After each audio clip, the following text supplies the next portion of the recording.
Hey friend, so today we're going to talk about money issues in marriage. Money and communication issues seem to be the top two reasons that people get divorced. And it doesn't have to be that way if you kind of tackle the issues head on. So I wrote some notes down so I won't ramble, but I thought it was an important topic to discuss in a separate video, and then we'll discuss communication issues in a later video. But today, again, we're talking about money. So I don't think money issues are actually about money itself. I think people's issues with money come from how they view money. You might view money as a sign of power, as a sign of respect. The more money you have, the more powerful you feel, and the more respectable you feel. Conversely, if you don't have a lot of money, however you define a lot of money, you might feel powerless and not worthy of respect.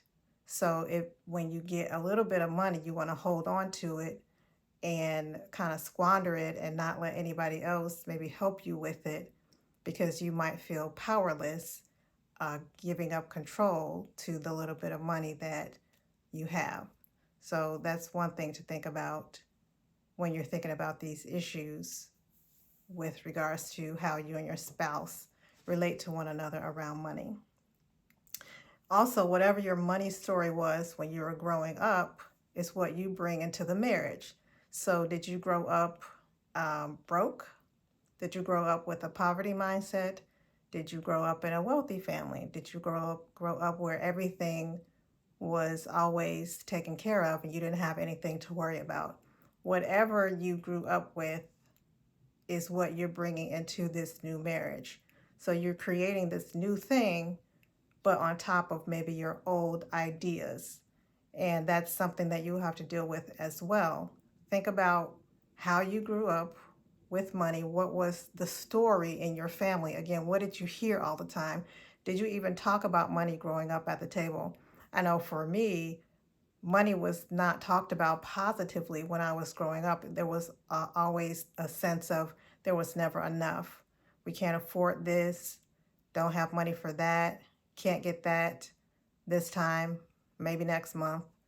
Also, there was really no financial teaching growing up. I know some people find that hard to believe that people grow up without being taught the basics of money and finances and how you handle finances in uh, your life and your family growing up. But that's how some of us grew up. And again, that was my story, and my husband Michael's story as well. There was no financial education from home. Whatever we learned it just by listening to what was going on through school. Maybe I took accounting classes in high school, so I had basic knowledge of, uh, you know, liabilities and assets and things like that. But in terms of investing, saving, what to do with the money that you do earn, there was no education at home. So we brought these things into the marriage,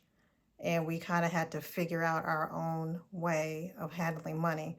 And that's probably your story as well. Um, again, whatever you grew up with is what you're bringing into the marriage. All of your experiences in life come into this new relationship, and then you kind of have to wade your way through that.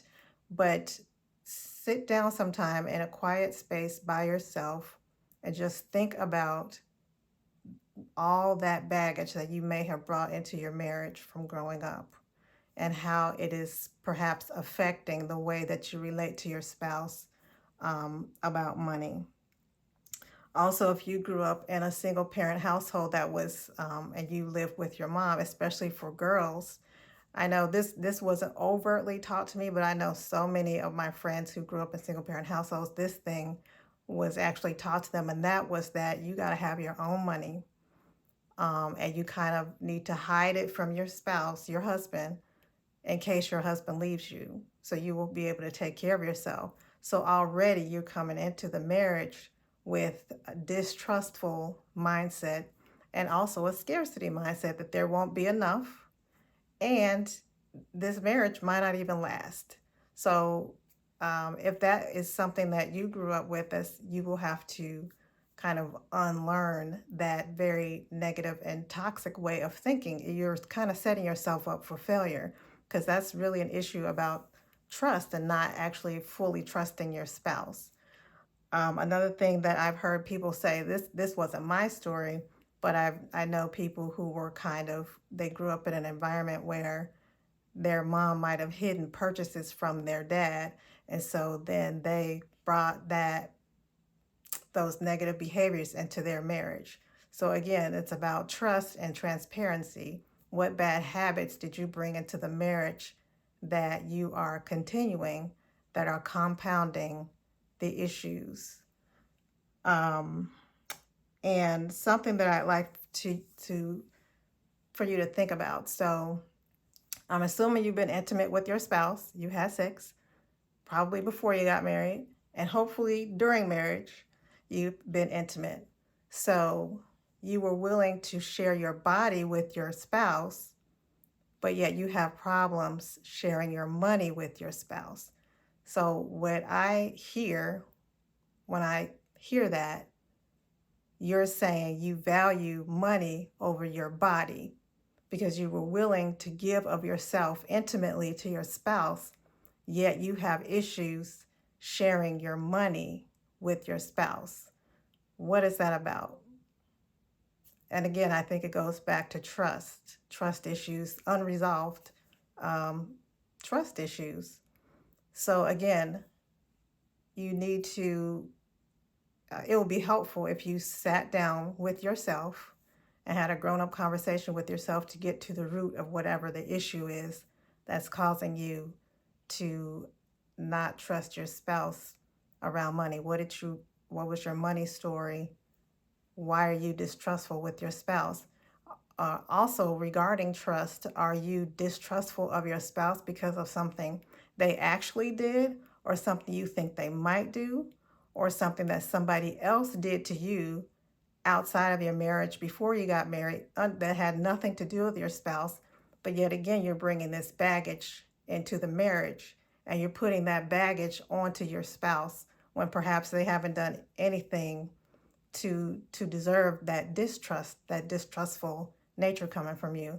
Also, if your spouse did something that was untrustworthy with your money that you shared, are you holding a grudge?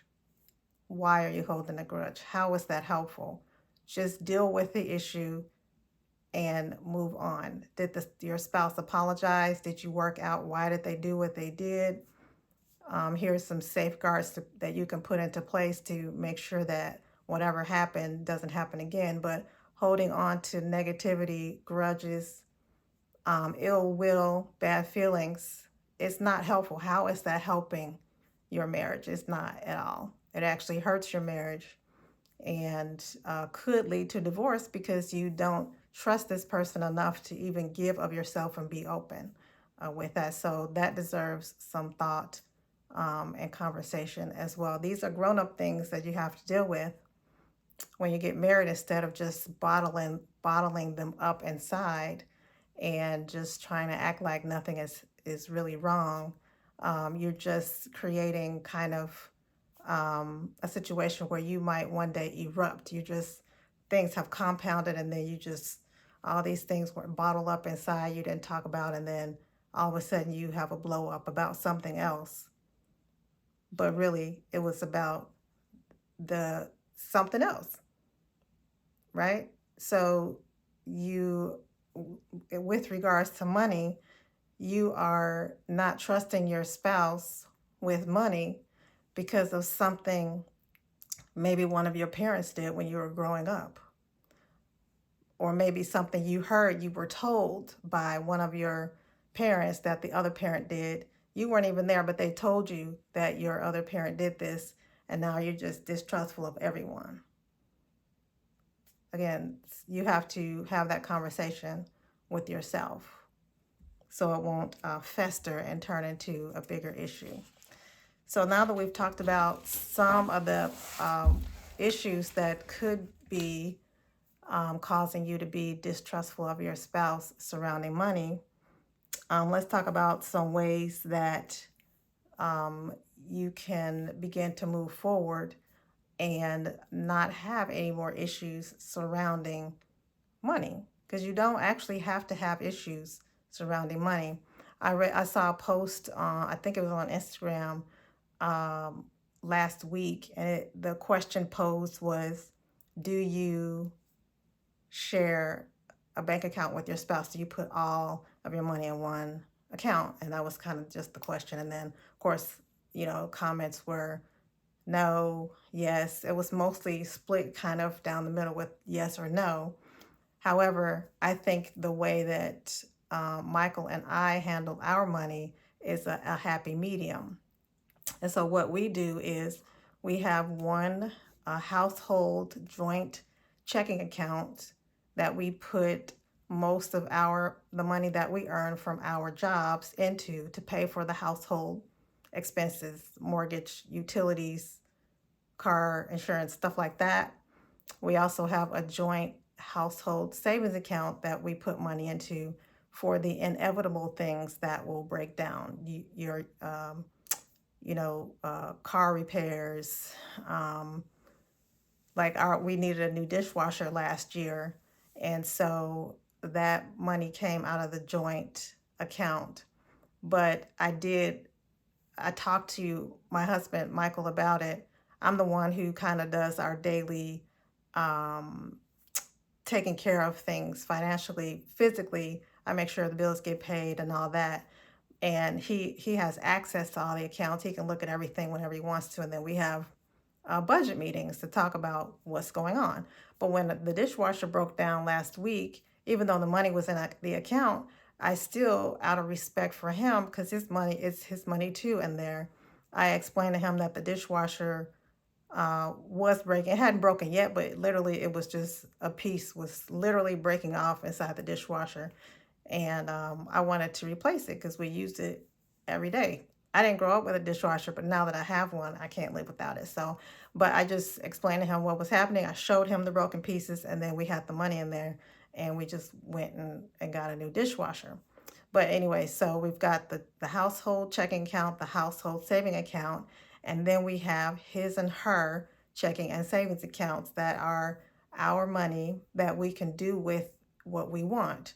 And we don't have to kind of check in with a spouse. And it's not even about asking for permission, it's just being respectful of your spouse, because that is joint money, and to make sure that they hadn't earmarked the money for something else that they hadn't maybe told you about yet. Even in the accounts that are ours, our own, it's still within the context of our marriage union. So we have a set amount of money that comes into the accounts. So checking savings for him, checking savings for me, just to make things easier to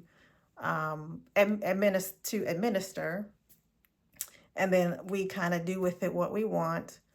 Um, we don't really check in with the other person. It's not enough to say go buy a whole vehicle, but whatever, I can't think of a good example right now, but whatever, if I want new shoes or a purse, whatever, I can't, like I said, I can't think of anything, but that is one way to help you kind of divide your money. Household stuff, joint, most of it, and then each of you have your own that's kind of separate, but you still know what's in the account. It's not like you're hiding money. Everybody should know what's going on because you're married. You have this intimate union. You have a covenant that was created by the husband, the wife, and God. There should be total transparency and trust. And if not, I would encourage you to get counseling to deal with whatever issues you're having that are affecting trust within your marriage. But you, again, household account and then his and her accounts. We actually have multiple accounts with many banks. I don't believe in putting all of our eggs in just one basket. So um, I don't mind having multiple accounts to have to keep up with. It just, to me, it's easier because I have sinking funds for various things like subscriptions for, say, magazines, um, uh, movie movie channels like HBO, something like that, they come out of this a separate account, even outside of the one that we use to pay for the mortgage and stuff, because it's easier to keep track of that thing. And then sometimes those things that you might have coming out that are subscriptions, there could be problems. Maybe they double bill you accidentally, and then it'll take a while for them to credit your account back. But when mishaps like that happen and you have it in a separate account outside of where your more important things are coming out of, you won't have to worry about it kind of messing up your money flow because it's already in a separate account. So those are just some things for you to consider. It doesn't have to be a fight all the time. It's, you know, again, you're married, this is your spouse. Hopefully, you have total transparency and trust. Again, though, if you don't have that, please take the time to figure out what the root cause is, because money typically is not the issue. It's something underneath that's causing your issues with trust. You're not trusting your spouse with your money. And again, if you trust them with your body, you should be able to trust them with your money. Hopefully, you value yourself, your body, more than you do money. So hopefully that was helpful to you and give you some things to think about. If we can help you in any way to smooth out some rough edges, if your marriage is not going exactly how you like it to go and you just want it to be more calm and peaceful. Michael and I have been married for over 28 years. We've been together for over 35 years in total, but married for over 28 years. We've been through ups and downs of every kind. But if you'd like to see if we might be able to help you, I will put our phone number in the box below. You can send a text or even a message to that number, a voicemail message, or send an email. And we'd love to have a conversation with you to see if we might be able to serve you in some way. So again, hopefully that was helpful. If you have any questions or comments, please put them in the comment section. Also, question for you: how are you currently handling money management in your household, and is it working? And if it is not working, what are you going to do to make it work?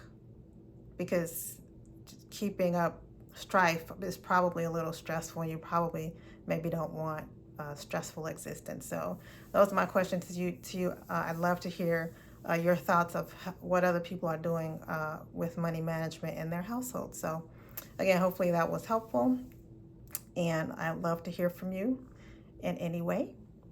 And that's all for now, and I hope you have a blessed day. Take care. Bye-bye.